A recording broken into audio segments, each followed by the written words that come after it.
Your Excellencies, delegates, ladies and gentlemen,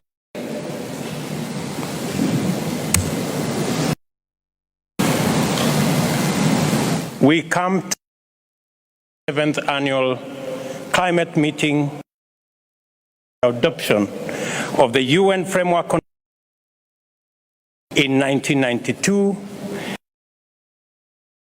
We adopted the Kyoto Protocol in 1997, and 7 years following yet another historic milestone, the Paris Agreement adopted in 2015. When the convention was adopted in 1992, global emissions were approximately 27 gigatons annually. This has risen to about 40 gigatons, while carbon dioxide accumulation in the atmosphere has also steadily increased. For the past 8 consecutive years, documented by the UN to be the hottest years in history, each new year has been hotter than the previous year. The whole world is reeling from the staggering impact of climate change.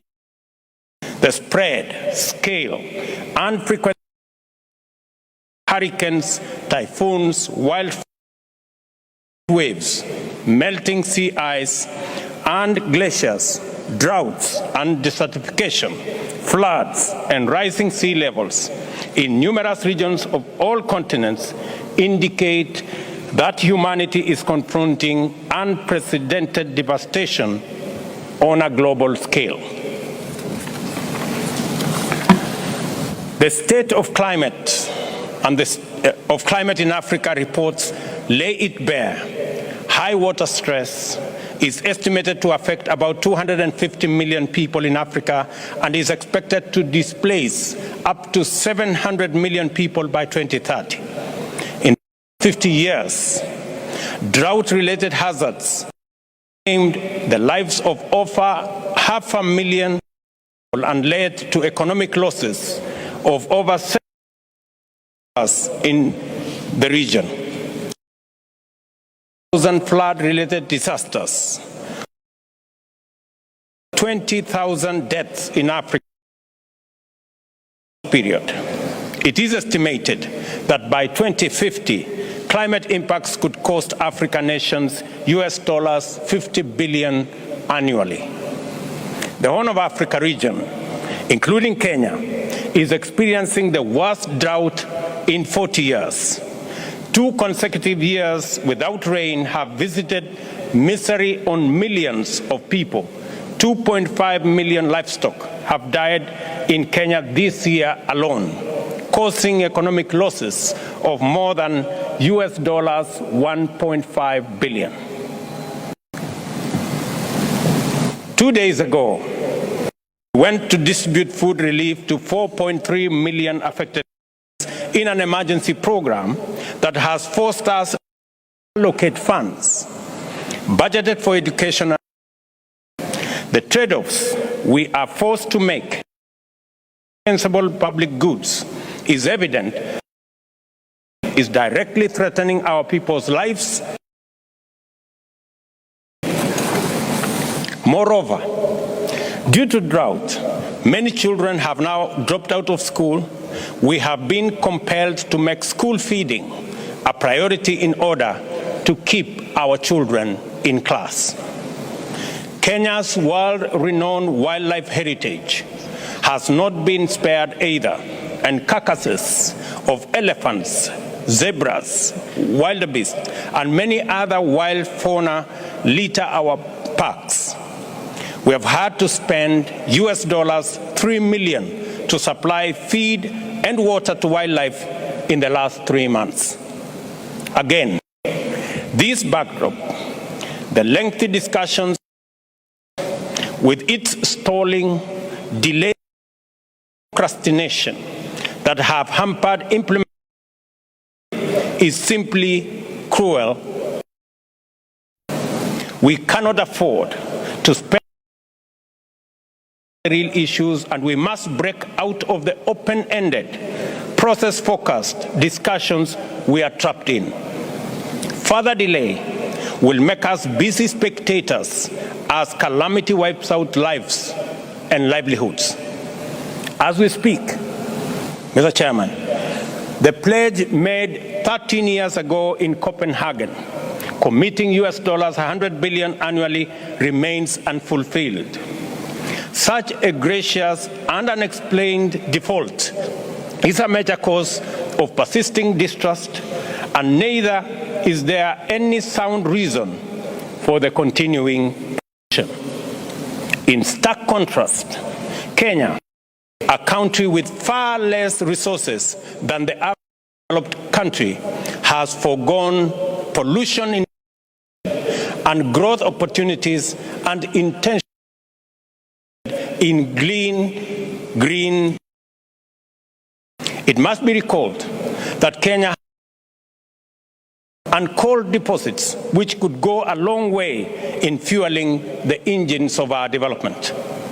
Nevertheless, due to resolute commitment, our electricity grid is 93% green. This morning, we signed a framework agreement for collaboration on the development of sustainable green industries in Kenya with an investor to produce 30 gigawatts of green hydrogen in Kenya. There exists opportunities in Kenya to produce 20 gigawatts of wind power, 10 gigawatts of geothermal electricity, and being at the equator, considerable amount of solar energy. Green energy production opportunities are in Kenya and throughout Africa. In the East Africa, for example, there exists sufficient to produce 100,000 megawatts. Could generate enough clean energy for the whole of the continent. Instead of struggling to power industrialization using dirty energy, which is costly and destroying our planet, we want to make a case for developed economies to decarbonize their production by directing industrial investments to Africa and making use of clean energy to manufacture for the whole world. COP26 established the Glasgow Dialogue to formulate funding arrangements for measures to prevent, mitigate, and remedy loss and damage associated with adverse effects of climate change. Loss and damage is not an abstract of endless dialogue. It is our daily experience and the living nightmare of millions of Kenyans, millions of Africans. Of rising water levels in Rift Valley Lake and generated humanitarian crisis of unprecedented levels. Approximately 75,000 households were displaced in 13 counties, with a total population of 379,000 requiring urgent humanitarian assistance. The affected communities endured disruption for their livelihoods, losing homes, grazing lands, and farming fields, while social amenities like schools, health facilities, markets, fish landings, and processing facilities, once thriving hotels, curio shops, resorts, and lodges, electricity lines, and water supply and sanitation units were swallowed by water bodies. Must therefore be addressed with a level of demonstrates fairness, urgency. Africa contributes less than 3% of the pollution responsible for climate change, but is most severely impacted by the ensuing crisis. Africa, and it is therefore only fair and proper that this conference takes necessary measures to recognize Africa's special needs and circumstances under the Paris Agreement, in line with the Convention and relevant decisions adopted by previous COPs. Beyond the overdue, legitimate, and priority concerns of resilience, mitigation, loss and damage, Africa offers unique potential to play an indispensable positive role in the planet's climate change future. Africa's vast tracts of land, of diverse natural resources, tremendous renewable energy potential, and a dynamic and skilled workforce constitute irresistible credentials. Properly deployed, these assets could be crucial in driving global mitigation efforts while creating new economic opportunities in the continent.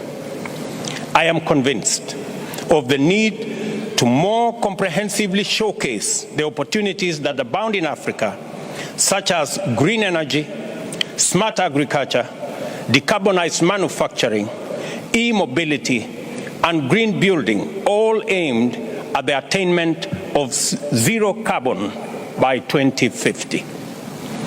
As the coordinator of the Committee of African Heads of State and Governments on Climate Change, I therefore plan in a continental summit focusing on climate change next year.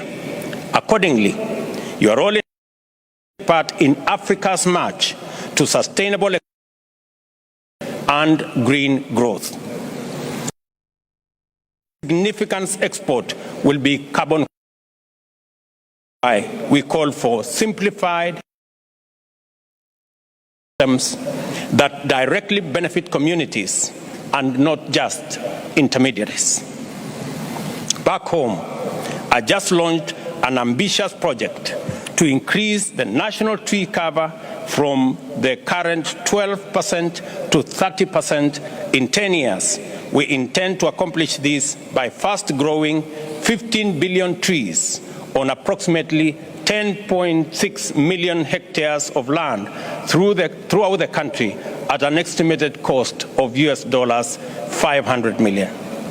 In conclusion, Excellencies, ladies and gentlemen, in the face of impending catastrophe, whose warning signs are already unbearable disasters, weak action is unwise. Action is dangerous. At this point of this calamity, we have few time. Our delivery and our conversation on our commitments and implementation. I call on every delegate here today to rise to the challenge of this moment, to make difficult but necessary decisions and seize transformative opportunity from the grasp of climate disaster. This means honoring spending commitments for mitigation and adaptation and mobilizing increased financial flows to those affected, especially in Africa. By keeping our promises and being bound by our word, we will demonstrate to across the globe that their leaders are their honest agents and true guarantors. This is our golden chance. Present generations who lead the way in preserving our planet as trustees of future generations. The way things are, we might never have a more opportune time, and there might never be a better chance. I thank you.